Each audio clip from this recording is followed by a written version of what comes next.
Covid-19, Coronavírus Disease 2019. Essa é uma doença que agora é uma pandemia, ou seja, uma epidemia de âmbito global, que está afetando toda a nossa humanidade. Vários países do mundo estão passando por crises justamente por causa dessa doença. A Covid-19 é um desafio muito grande para a humanidade. Ela muda o nosso comportamento, muda nossas relações econômicas e, sobretudo, a questão da saúde na maioria dos países. O causador dessa pandemia é um vírus chamado SARS-CoV-2. Não confundam Covid, que é o nome da doença, é uma sigla, né? Covid, Coronavírus Disease 2019 é o nome da doença, enquanto SARS-CoV-2 é o nome do vírus, do coronavírus. A Covid, a doença, ela é muito fatal e ela aumenta a sua letalidade pela idade. A gente sabe que até os 50 anos de idade, a fatalidade dela, ou as taxas de letalidade, não são tão altas, são abaixo de 1%. Porém, a partir dos 50 anos de idade, os grupos etários têm um incremento nas suas taxas de mortalidade. Verifiquem que a partir dos 70 anos, entre 70 e 79 anos, as taxas de letalidade compreendem 9,8% dos casos das pessoas infectadas morrem, enquanto acima dos 80 anos, 18% dos infectados morrem. Então as taxas de letalidade são bem mais altas nesses grupos etários onde tem pessoas mais idosas. A gente não sabe ainda o motivo pelo qual a Covid ela tem uma preferência, uma predileção maior pelo sexo masculino. Os dados têm mostrado que na China as mortes entre os infectados por Covid concentram-se mais nos homens. 64% dos óbitos foram de homens e 36% de mulheres. Na Itália foi maior ainda a predileção pelo sexo masculino. 69% em homens e 31% das mortes se concentraram em mulheres. Na Coreia do Sul aqui houve um maior equilíbrio, 53% de homens e 47% de mulheres. A gente não conhece as razões do ponto de vista biológico de por que a doença tem uma predileção maior pelo sexo masculino. Talvez razões comportamentais expliquem melhor o aparecimento, a predileção da doença pelo sexo masculino. Será que é porque as mulheres lavam mais as mãos, têm melhores cuidados de higiene? Então, essa é uma interrogação que a gente ainda tem e que a ciência biológica ainda não tem as respostas. A gente sabe que existem 7 tipos de coronavírus capazes de infectar seres humanos. Na verdade, na natureza existem mais de 1.500, estima-se, né, que existem mais de 1.500 espécies de coronavírus que ainda não são conhecidas e que estão presentes na natureza, em animais, nas florestas, e que o homem, com o processo de devastação natural, começa a ter contato com esses vírus. De todos esses vírus apresentados nesse quadro, os 3 últimos são os que a gente tem menos conhecimento, o da MERS, o da SARS e o novo vírus SARS-CoV-2, que é responsável pela Covid-19. Várias teorias têm surgido para tentar explicar por que esse vírus SARS-CoV-2, o novo coronavírus, ele apareceu.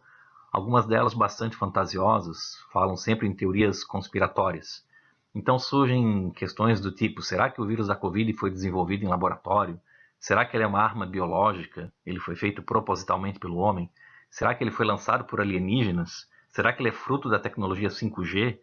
Então são várias teorias fantasiosas que vão surgindo, principalmente com o advento das redes sociais, vão circulando em WhatsApp, vão circulando em Facebook, vão circulando em Instagram, e as pessoas vão discutindo e levando essas discussões a sério, né? Porém, na verdade, a ciência ela diz o contrário, ela nega justamente essas teorias conspiratórias. O que a voz da ciência diz? Ela nega todas essas questões conspiracionais e coloca mais para o critério da teoria da evolução de um vírus. Ele, na verdade, é um vírus zoonótico que vem de animais. Tanto é que o parecer da Agência de Inteligência Americana concorda com o parecer da comunidade científica. Nesse relatório, eles ilustram que a Covid-19, o vírus da Covid-19, não foi feito pelo homem ou geneticamente modificado, colaborando em si, ou concordando dessa forma, com o que a ciência diz. A ciência diz que a origem do SARS-CoV-2 é de origem animal, pela teoria da evolução do vírus. Quando a gente quer saber algo sobre saúde, o ideal é sempre procurar em publicações científicas que tenham mais respaldo técnico, como por exemplo na PubMed.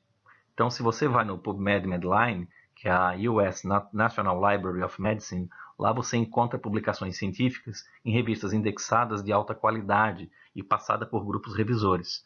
Então, esse artigo, por exemplo, que foi publicado em 3 de fevereiro de 2020, ele começa a mostrar qual é a provável origem desse novo coronavírus. E ele relata que a origem inicial vem de um vírus que se modificou originário de morcegos. Como funciona isso? Porque esse coronavírus humano, ele teve o seu mapa genoma, né, estudado, e se verificou que ele tem 96% de semelhança a um coronavírus que é comum em morcegos e que não causa nenhum dano ao morcego. Porém, não é exatamente o mesmo. Então ele sofreu alguma espécie de mutação. Por que ocorreu essa mutação? Porque em algum momento, carne de morcego se misturou com carne de pangolim, e esses vírus acabaram se misturando e infectando ao mesmo tempo uma célula, porque vírus não é um ser vivo. Vírus é uma espécie de um ácido nucleico envolto por proteína que precisa penetrar numa célula para poder se multiplicar e gerar novos vírus. Então existe uma discussão científica se ele é um ser vivo ou não é. Mas partindo do pressuposto que ele precisa de uma célula para poder sobreviver, já que ele é um ser acelular, então por isso que muitos o consideram como não sendo um ser vivo. Mas a partir do momento que esse vírus do morcego entra em contato com o vírus do pangolim e os dois penetram numa célula e trocam material genético, formam um novo vírus. Esse novo vírus, possivelmente criado num pangolim, é que entrou em contato com o ser humano e se tornou tão nocivo para a nossa espécie, né? Então a origem mais provável é essa, que ele é um vírus zoonótico. O que não se tem certeza se realmente foi no pangolim. Alguns pesquisadores podem ter sido a origem do morcego saiu para a cobra antes de chegar no ser humano, outros falam que do morcego saiu para o peixe antes de chegar no ser humano. Essa mistura de carnes de peixe, cobra, pangolim e morcego em mercados sem condições de higiene favorece a troca de vírus, né, de materiais virais entre essas carnes desses tipos de animais. Mas a origem mais provável é a do pangolim. Bom, já que o vírus está agora disseminado nos humanos, né, então surge um conceito importante. Como é que funciona a imunidade de grupo? É capaz de existir imunidade, nós ficarmos imunes a esse vírus? Sim, é possível. Só que há um problema. A imunidade ela funciona da seguinte forma. Uma pessoa contaminada contamina uma segunda pessoa e quando essa primeira pessoa adquire anticorpos contra esse vírus, ela está imunizada perante esse vírus. Só que novas pessoas vão sendo contaminadas, principalmente porque elas não mantêm o distanciamento social, então o vírus ele gosta de aglomerações, ele vai se multiplicando e contaminando outras pessoas dessa forma, até que chega um ponto que ele não consegue mais se disseminar, porque várias pessoas já ficaram imunizadas por já terem tido contato com esses vírus. Então se forma a chamada imunidade de grupo. Várias pessoas já tiveram contato com o vírus e já criaram anticorpos. Chega um determinado momento em que o vírus não consegue mais se espalhar pela sociedade, né, pela comunidade. A imunidade funciona como uma curva normal. Se a gente observar o número de casos existente numa epidemia, ele sempre começa com um pequeno número de casos, que depois começa a ter uma aceleração crescente, onde nós temos o crescimento da curva, né, um crescimento até exponencial, rápido, a gente chama de aceleração descontrolada do crescimento de casos, até que se atinge um pico. Atingindo esse pico, é no momento em que existe a tal chamada imunidade de grupo. O vírus não consegue mais promover o aparecimento de novos casos, ou seja, a incidência da doença começa a diminuir. E aí a gente começa a ter uma redução do número de casos. As pessoas doentes acabam ou falecendo ou criando imunidade e a pandemia passa. Então, que remédios que a gente tem para tratar esse tipo de problema? Na verdade, remédio a gente não tem. Não existe um tratamento específico para o coronavírus, né, para o Covid-19. Então, a gente não tem vacina e não tem remédios eficazes. Então, basicamente, tem é que tentar entender primeiro como funciona essa imunidade. A imunidade funciona da seguinte forma para os coronavírus conhecidos. Os principais conhecidos, que são os responsáveis pela gripe, são de aproximadamente 1 a 2 anos. São os 4 primeiros colocados aqui no quadro. Os outros, da MERS, do SARS e esse novo coronavírus, é desconhecida como funciona a imunidade. Então, se alguém teve a doença e criou imunidade, Não quer dizer que ela não pode pegar a doença novamente, porque a gente não sabe quanto é o tempo de duração dessa imunidade, já visto que esses vírus eles sofrem mutação. Exatamente por esse motivo que para a gripe comum é indicado que as pessoas tomem vacina todos os anos, porque novas cepas de vírus já sofrem mutações, então as vacinas elas comportam essas novas mutações. Então o remédio que a gente tem é o distanciamento social. Se você distanciar as pessoas uma das outras, o vírus vai ter muito mais dificuldade de se proliferar, de se alastrar entre pessoas, e aí a pandemia acaba sendo reduzida. Então verifiquem o que aconteceu, por exemplo, em 1918, com relação à gripe espanhola. Vamos pegar como exemplo duas cidades americanas, a cidade de St. Louis e a cidade da Filadélfia. Em St. Louis, eles resolveram adotar para o problema da gripe espanhola, para a epidemia de gripe espanhola, o distanciamento social. E na Filadélfia eles deixaram a vida rolar, não fizeram nenhum tipo de isolamento, distanciamento social. O que acabou acontecendo nessa epidemia da gripe espanhola em 1918 foi que na cidade da Filadélfia, onde nada foi feito, não foi estabelecido o distanciamento social e houve até algumas manifestações, aglomerações populares, festas populares, o que a gente teve foi um grande número de óbitos, né? Então houve um crescimento acentuado do número de óbitos pela gripe espanhola, enquanto que depois que se criou a imunidade de grupo, o número de casos de mortalidade começou a diminuir. Já na cidade de St. Louis houve o inverso. Quando começaram a fazer o distanciamento social, o vírus não tinha mais como se espalhar. Então o número de mortes foi bem menor. É claro que a doença ela ficou presente por um período maior de tempo nessa comunidade. Porém, a gente observa no gráfico que o número de mortes é muito menor do que o que ocorreu na cidade da Filadélfia. Então, quando se fala em distanciamento social, basicamente é para evitar mortes, diminuir o número de mortes e também passar um alívio para os sistemas de saúde. Haja vista que não há leitos hospitalares nem recursos disponíveis quando se tem um número elevado de mortes ou de pessoas necessitando de internação ao mesmo tempo ou num curto período de tempo. Então, o achatamento da curva, deixando ela mais baixa e por um período de tempo maior, dá condições melhores para o serviço de saúde tratar e salvar vidas. Então, por essa razão, se estabelece o distanciamento social como uma medida eficaz para o tratamento de pandemias. Isso não é uma técnica recente, isso já é conhecido na medicina há mais de 7 séculos, né? Mas até hoje tem pessoas que discutem a efetividade desse tipo de conduta. A OMS, a Organização Mundial de Saúde, ela estabeleceu que o coronavírus, né, é uma pandemia, ou seja, ela necessita atenção de todos os países e de todos os governos. Então, na verdade, os governantes mundiais deveriam se unir de alguma forma para ouvir o que a OMS nos diz, como tratar a doença, como evitar que ela se espalhe, né? Para que se busque um tratamento ou até mesmo uma vacina para esse tipo de enfermidade. Porém, a gente sabe que nem todas as pessoas têm a capacidade de entender o que está relatado pela OMS e até criticam os fundamentos que a OMS traz. Quando a OMS tem o objetivo de salvar vidas e de promover saúde para a população em geral. Vejamos o que a OMS diz. Primeiro, ela fala sobre os sintomas. Quais são os sintomas da Covid-19? Então, são bem conhecidos. É a febre, a tosse seca e o cansaço. São os principais sintomas. E ela alerta também que as pessoas que têm pressão alta ou problemas de pulmão ou coração, diabetes ou câncer, são pessoas que desenvolvem a doença com mais gravidade, são pessoas de mais alto risco. Então, são consideradas pessoas de risco na sociedade para o desenvolvimento dessa doença, da Covid-19. O que ela fala também sobre a proliferação dessa doença? Ela diz que a proliferação da doença é feita de pessoa para pessoa, através de pequenas gotículas, né, que saem do nariz, da boca, que são expelidas quando uma pessoa tosse, espirra ou fala. Então, esses perdigotos, por exemplo, que saem da saliva quando a gente está falando, eles, ao atingirem outras pessoas próximas de nós, eles acabam contaminando essas outras pessoas. Lembrando que a Covid-19 é uma doença altamente infecciosa, ela é muito contagiosa, então, por essa razão, ela virou uma pandemia. Toda doença que é altamente contagiosa, ela tem grande chance de virar uma pandemia. Agora, se ela tiver uma taxa de letalidade muito alta, ela não consegue virar uma pandemia, porque as pessoas que ficam doentes morrem antes de conseguirem transmitir para outras doenças. Como a Covid-19 não tem uma taxa de letalidade tão elevada, ela contamina muitas pessoas e continua se espalhando. O problema é que ao contaminar muitas pessoas, mesmo que a taxa de letalidade não seja elevada, morrem muitas pessoas. Porque 18% da toda a população acima de 80 anos, ou 10% da população acima de 70 anos, formam um contingente de pessoas muito elevado que se torna impossível todos os recursos e leitos hospitalares atenderem essa demanda.